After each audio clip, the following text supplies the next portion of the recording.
It is a gorgeous day in Los Angeles today. I mean, most of them are, but today in particular. Or maybe it's just nice to be outside.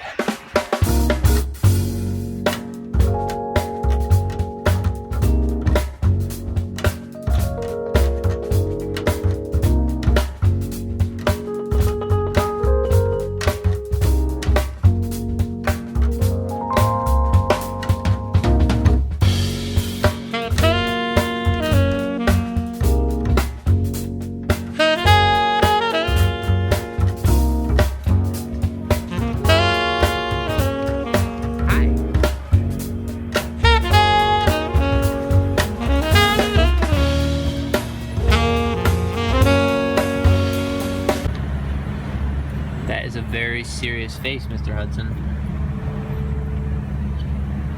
Very serious face. What's on your mind?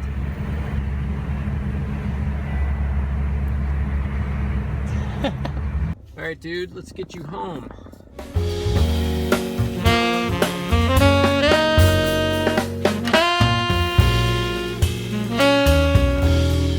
Okay, let's talk about play-alongs. I'm going through the forum inside my online teaching studio, and one of my students, Martin, had some great questions about play-alongs. And I have some definitive opinions about play-alongs.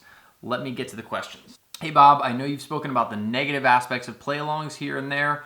I think in a recent lesson you said you abused them when you were younger. That's true, I did. I think I did too, but in this way. I used reading as a crutch instead of learning more tunes and then playing them with no music. So here's the question. Martin's asking, once you've learned a tune, what's wrong with practicing with the play along? You are, however, playing with hopefully a good rhythm section, keeping good time.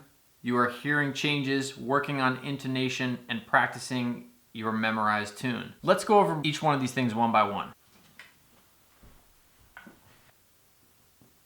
And first of all, I want to say there's nothing wrong with it. I'm just going to go over a couple things, good, bad. Hopefully you're playing with a good rhythm section. Is this going to show up in the video? Play-alongs.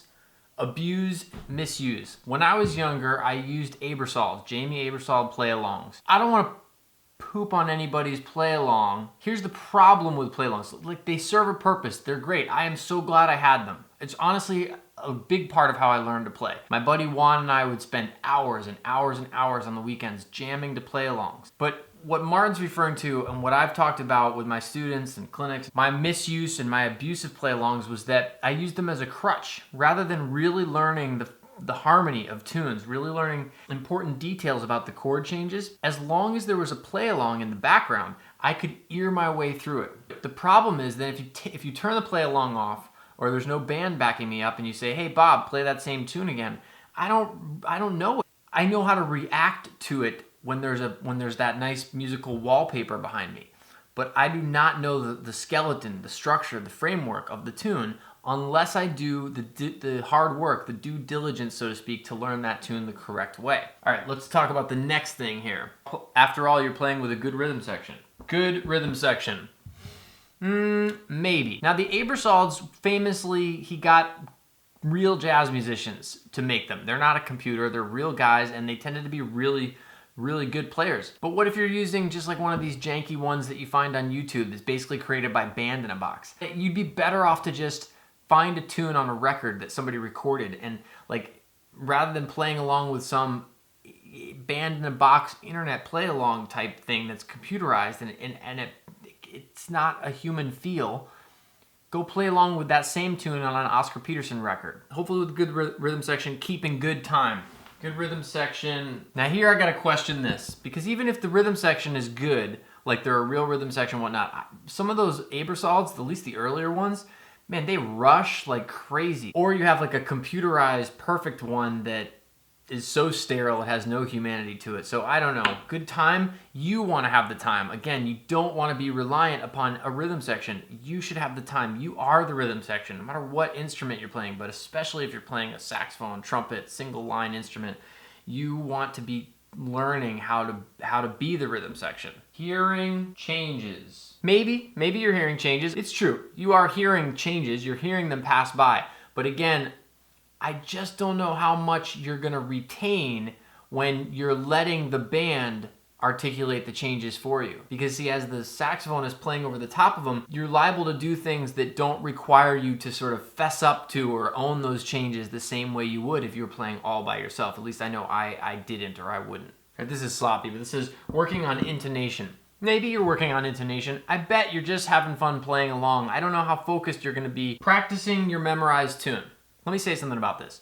I spent hundreds of hours in my youth playing tunes to play-alongs. Do I remember all of those tunes like really well? Could I stand up here and play them all in front of you? Hell no. You know which tunes I can play in front of you? I can play the ones I've been working on over the last several years, 5 years, maybe longer, or whatever I've been recently working on and readdressing my deficiencies in. I can play those tunes, but the ones that I just played along to with play-alongs for years at a time, I don't know those tunes. I mean, I couldn't really take ownership of those songs without a band or a play-along backing me up. Quick story, my early years living in New York, I played a session at the piano player Aaron Goldberg's house. We're in his living room in Brooklyn, and I called a tune that he didn't know.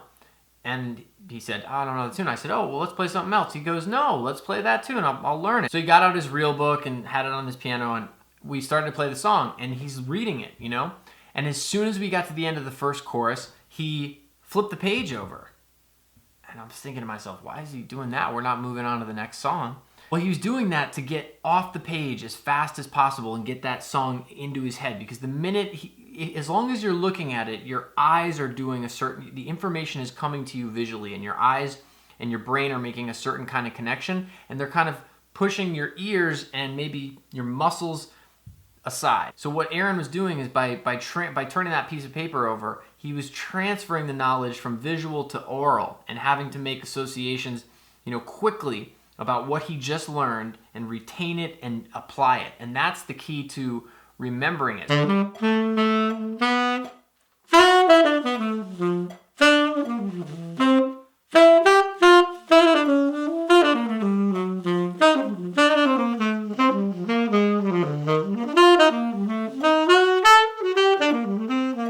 The point is, there are definitely ways to use play-alongs well, and there are ways to misuse them. In my opinion, the way to misuse them is to just constantly put them on in the background, read a book or a fake book or whatever, read the song and play along, turn the page, go on to the next one. The right way to use them is to be creative, learn the song on your own, and then use the play-along to do creative things, try out new stuff, work on specific things.